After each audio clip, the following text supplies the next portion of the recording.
Contrary to popular belief, we do read, and in fact, I love to read, and that may be in and of itself how I ended up in the position of getting to join the judges, who have obviously vastly more experience in literature firsthand, working in it, but by the same note, having visited with Mary for an afternoon and saying, wow, you get to read all these books?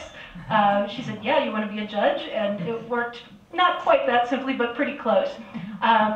The opportunity to read all the books came pretty easily because I was flying to Dubai in about a week.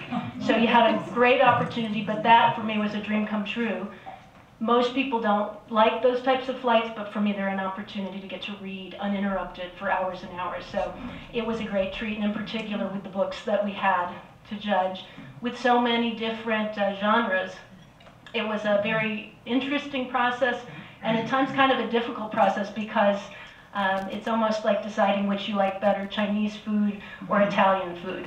But all three of the finalists were certainly five-star restaurants, so to speak, in their particular areas, and are very deserving to be here today. And it's been a lot of fun to get to meet them as well at the races and at this opportunity in this beautiful setting.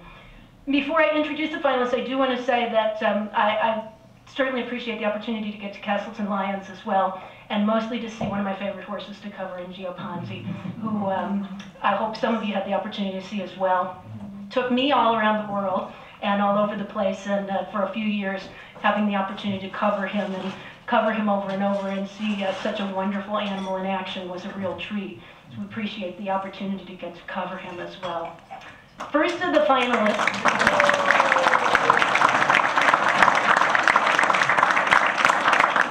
And hopefully look forward to seeing some of those babies on the track when all is said and done. The finalists, the one thing I find about authors, most authors, is that they write, and they write well, because they generally don't like to talk about themselves. And I think that may be true of our finalists as well, but they have interesting stories, not just to tell about others and about the racetrack, but about themselves. Andy Plattner gave probably the least amount of biographical information of anyone involved here, but I had the opportunity to sit at the races today with his father, who I think had to be a big part of the inspiration for the settings of so many of his stories. He also had quite an auspicious debut as a writer, as a published writer. His first collection of short stories, Winter Money, also set on the racetrack, was the winner of the Flannery O'Connor Award. So for those of us who are English or creative writing majors, that was pretty big stuff in my mind. He also was a finalist in 2009 for this award with his History of the Run for the Roses coffee table book, and is back again. Lives in Atlanta with his wife, and I'm told by his own description, a dog who doesn't like him very much.